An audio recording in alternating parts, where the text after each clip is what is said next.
Sabah everybody and welcome back to the channel. In today's video, we're going to talk about the Poco F2 Pro as well as the True Wireless Earphones 2 from Xiaomi. Last week, Xiaomi sent me a massive gift box and I want to say thank you very much for sending that out. And of course, in that box was both of those devices. So we're going to talk about obviously my experience of using it with the things that I liked and the things that I did not like about the Poco F2 Pro as well as the True Wireless Earphones 2 from Xiaomi. This is TK. Let's check them out.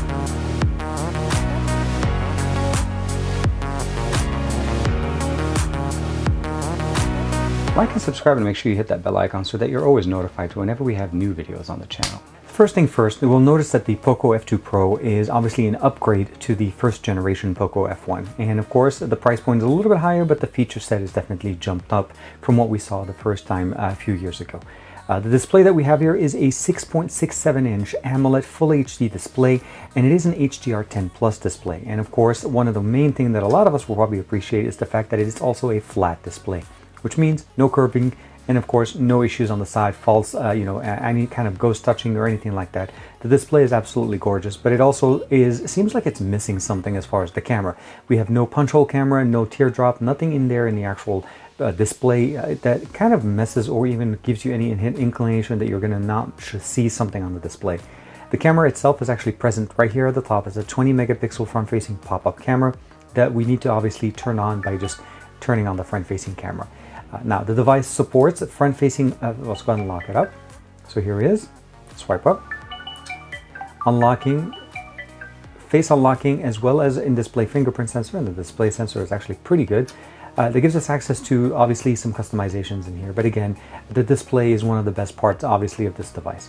Now, the model that I have has the Snapdragon 865, the X55 modem for 5G, although no 5G support in the US currently on either both T-Mobile or on AT&T. I was able only to get LTE, and of course the speeds that I was able to get were actually not bad, but just keep in mind, if you're looking for 5G, unfortunately in the US this one will not support 5G. It does though compare really nicely to sub-6 kind of technology, so you'll notice right there 87 down, 23, 8, 28, depending where I am, even 45. The internet connection will vary based on your carrier.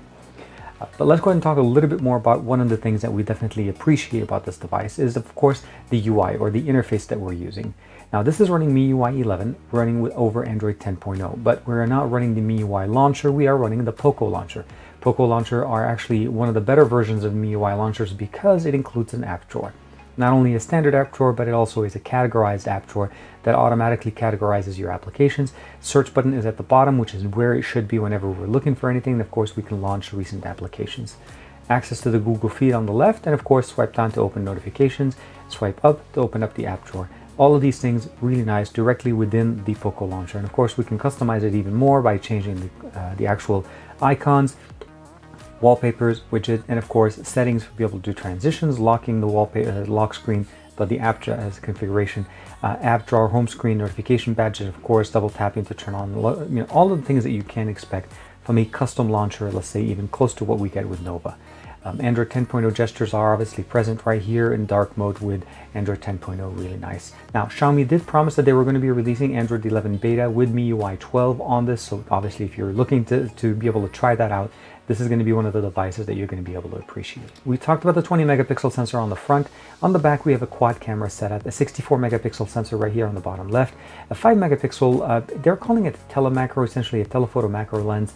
On the top left is a depth sensor and a 13 megapixel ultra wide lens on the top right.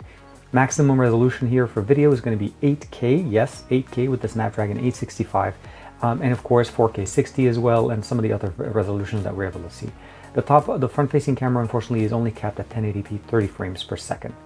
The power button and the volume rocker on the right side, the power button is actually in red. On the top, we have that pop-up camera, a really nice headphone jack, an IR blaster, as well as one of the microphones. On the bottom, dual SIM tray supported, no SD card options. Now this one has 256 gigs of internal storage with 8 gigs of RAM, USB-C for data charge, as well as audio, bottom firing speaker, as well as one of the microphones. So no stereo speakers, but again, we definitely have a really good headphone jack that's present at the top. So overall, we talked about some of the really cool things as far as the aesthetic. Big, large display. We have a 4700 milliamp battery supported with a 30-watt charger that's included in the box to be able to supercharge this device. So a lot of things that we're talking about at a really good, reasonable price, considering some of the other devices available from Xiaomi in 2020. So let's talk about the performance and what we get with this device. So overall, again, Snapdragon 865. Let's go ahead and bring up real quick the benchmark. So I ran Geekbench on this device, and just to kind of show you, I ran it using Game Turbo. And of course, once we run it, we'll go ahead into history. We're getting 900 on the single score, 3306. We have UFS 3.1 as well as LPDDR5 RAM. So some of the latest, fastest internals that we can expect. Again, something that we normally expect to see from OnePlus. So really cool, very good setup as far as what you're getting here for performance. Gaming on this is obviously going to be top notch. Been playing different games. We have Fortnite, Asphalt 9, PUBG plays at 60 frames per second as I'm showing you guys the video right now. And that's all augmented with the Game Turbo functionality that enables us to get a really good, clean experience with the launcher that's present at the top, as well as the fact that we get really good response. Now, the device does not support 90 frames per second. It only supports 60 frames per second, so just keep that in mind. Although I would have wished Xiaomi to release something with 90 frames per second or 90 hertz, since we've seen the Black Shark and the Black Shark 3 and the Black Shark 3 Pro, and they both support 90 hertz, as well as the Mi 10 and the Mi 10 Pro. But again, there's just a little bit of things here and there. The speakers that we have here, as I mentioned, not stereo, so it means no sound coming in from the top. And the bottom firing speaker, unfortunately, definitely does get muzzled sometime whenever we're holding the device this way. Although it does actually get quite loud for calls, so there's no issues with sound on this, so you're definitely going to enjoy it. Fingerprint sensor, as you saw, really nice. And of course, we have the additional functionality of being able to turn on search or barcode scanner if we long press the fingerprint sensor area. Very nice, a lot of good things going on here. Now, I do want to talk a little bit about the headphone jack, and the reason behind that is because the audio experience that comes with the headphone jack here is definitely improved. They're not just including a headphone jack for the sake of including it, they're actually putting in some work to providing you a good experience for audio. So for me, within the last 5 days, I've been using it. If we go down directly under sound and then scroll down to the bottom under sound effect, we do have the style virtualizer, so this gives us the ability of seeing a nice visual EQ directly whenever we're playing music on the lock screen and the device is turned off. So really nice from a sense of visual EQ. And of course, we have the hi-fi audio option to be able to turn on, as well as adapting the audio experience from an equalizer, a volume adjustment based on age group, and of course, the ability of setting up that based on different headsets if you're using Xiaomi headsets or so on. So a lot of good things, and of course, assigning different buttons to the actual remote in case you want to customize that beyond the standard configuration. One thing I really appreciate, obviously, using it is using it with the Xiaomi, the True Wireless Earphones 2. Now, let's go ahead and go into the settings here. I want to share with you guys a few things. This actually supports a much better audio codec than in most of our headphones. So that supports the LHDC, which not only enables you to have better sound quality, but also supports lower latency performance, which means it improves the connection between the phone and the headphones. I do want to mention, though, that whenever we have this mode, although it much improves the quality of the audio and, of course, gives us better gaming experience, and unfortunately, it does have a small impact on distance to the device. And what I mean by this is when I ran my standard distance test, when I put my phone on one side of the house and I go to the other side, I noticed that with this one, the distance was a lot shorter, specifically whenever I start having walls between myself and the phone.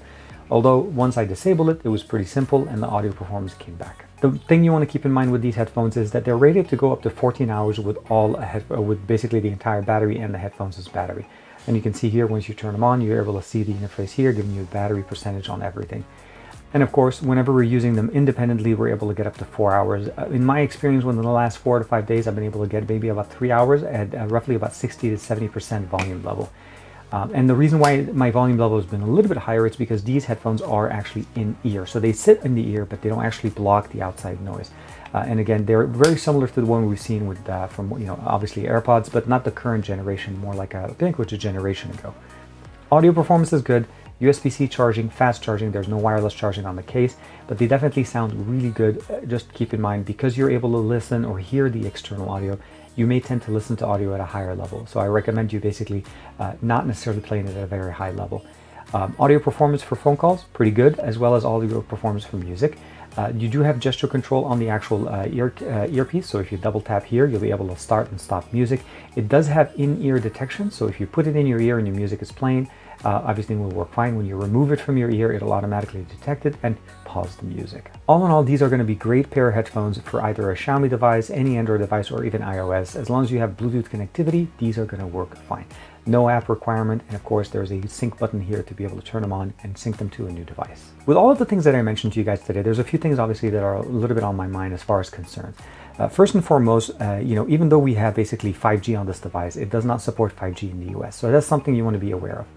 Although keep in mind, with the sub-6 type of 5G that we have currently with AT&T or even with T-Mobile, the speeds are not that really different from 4G LTE, so you're not really missing a lot, but you do definitely want to keep that in mind. The other thing is, obviously, we have a bottom-firing mono speaker, no stereo speakers. It would have been nice to have something like that, especially with a gaming experience that we're trying to get here. Great audio, great performance. The bottom-firing speaker sounds great, but again, it's just not stereo. And the display, we're running a 60 Hz display, not a 90 Hz display, which is what Xiaomi is basically pushing out with a lot of their devices in 2020, especially to the global market. So I would have expected something to be a little bit more in that realm as far as what we saw here with the Poco F2 Pro. No water resistance IP rating, obviously, since we have a pop-up camera and of course an open headphone jack, but it's something to keep in mind that overall this device is going to perform quite well. Let's talk about the camera performance now that we've kind of covered a lot of stuff. I'm going to talk about the good and the bad.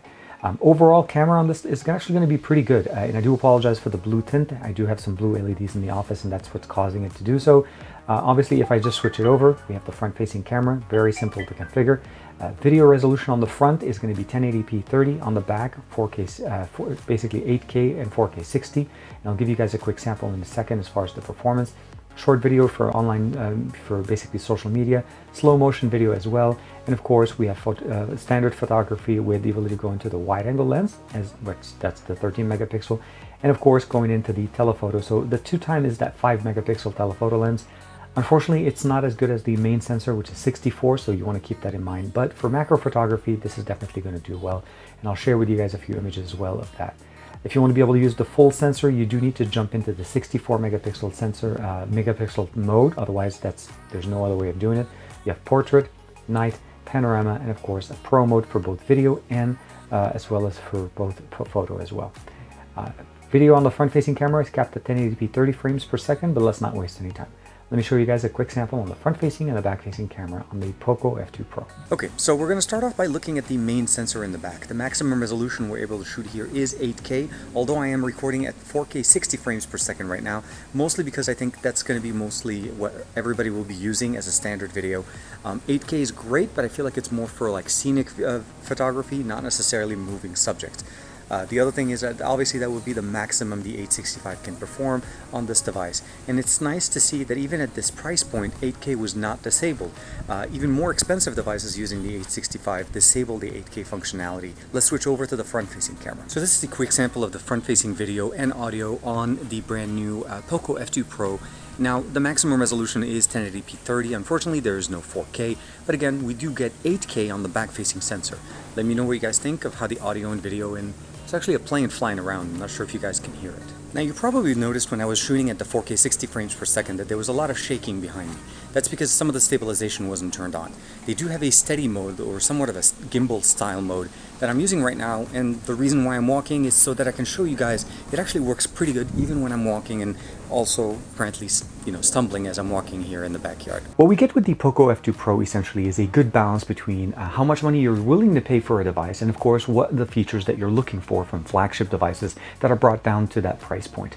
This is, I feel like, where the compromises were kind of done in this device, namely the 60 Hz refresh rate, the no stereo speakers, no water resistance. Those are things that they decided to go with to obviously bring down the price point. But what they did also decide to do at the same time to give you guys that value for the money is they give us fast RAM, fast internal storage, the fastest processor.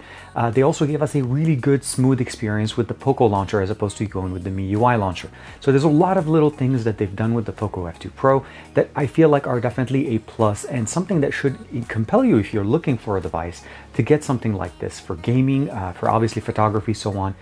As far as the actual camera setup, I feel like it would have been much better had we had two separate cameras, a telephoto and a macro lens separately as opposed to a telemacro, because for the most part we could use the wide angle lens to get the macro shots, and of course we would have benefited maybe for a little bit more than just a 2x optical zoom with the macro lens that we get here. Unfortunately, anything beyond that, you start seeing a lot of pixelation.